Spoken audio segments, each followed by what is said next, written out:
তিনিজনহে মানুহ, তোমালোকৰ ঘৰত দেখোন কামেই নাই, এই বুলি কিছুমান মানুহৰ কোৱা কথা। আচলতে এটা পৰিয়ালত মানুহ কমেই হওক বা বেছিয়েই হওক, কামবোৰ সকলোৰে ঘৰত সমানেই হয়। সেই দৈনন্দিন কামখিনি ৰাতিপুৱা শুৱা উঠাৰ পৰা সেই একেই ঘৰ সৰা মোচা, খোৱা বোৱা, ধোৱা পখলা, তাতে আকৌ চোতালখন ডাঙৰ হ'লেতো তাতো অলপ সময় গুচিয়ে যায়। তেনেকেই ঘৰ এখনত কিমান যে কাম ওলায়। বাহিৰত গৈ কাম কৰা মহিলাসকলৰ কষ্টতকৈ ঘৰত থাকি কাম কৰা মহিলাসকলৰো কষ্ট কিন্তু কোনো গুণে কম নহয় দেই। এইফালে চাওক, ৰাতিপুৱাই সাৰি মচি থৈ যোৱা ঘৰত কোনো মানুহৰ অহা যোৱা নাই, তাৰ পিছতো জানো ক'ৰ পৰা ধূলি বালিবোৰ আহি সোমাইহি ধৰিবই নোৱাৰোঁ। সেই একেইখিনি কামকে যেতিয়া বাৰে বাৰে কৰি থাকিবলগীয়া হয়, কেতিয়াবা নিজলৈকে সময় নাইকিয়া হৈ যায় জানেনে। এইফালে মাহটো আৰম্ভ হোৱা মানেই কিমান যে বস্তুৰ অভাৱ হৈ যায় নহয়নে বাৰু।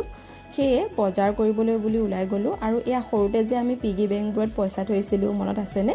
এতিয়াও চাগে বহুতে থয়, ময়ো কিন্তু এতিয়াও থওঁ। পইচা থ'বলৈ নহয়গৈ বাৰু, তথাপিও কেতিয়াবা বহুত দিনৰ মূৰত মন গ'লে থৈ দিওঁ।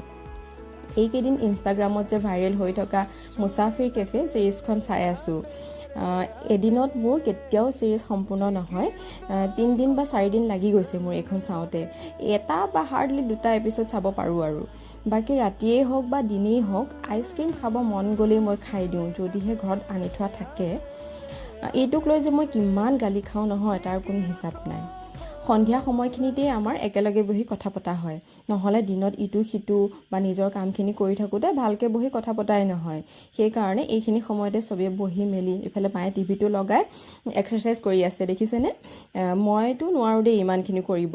আৰু এই বয়সতো যে আমাৰ মাৰ বডিটো ইমান ফ্লেক্সিবল হৈ আছে নহয়, মই পাত্তাই নাপাওঁ। মোক যে কিমান কৈ থাকে দুয়োটাই এক্সাৰচাইজ কৰাৰ কথা। সেই 2 দিনমান আৰু মটিভেট হৈ পেলাই কৰোঁ, তাৰপিছত তেনেকেই থাকি যায়। বাৰু আজিৰ ভিডিঅ'টো ইমানেই আছিল, আজিলৈ আহিছোঁ, বাই।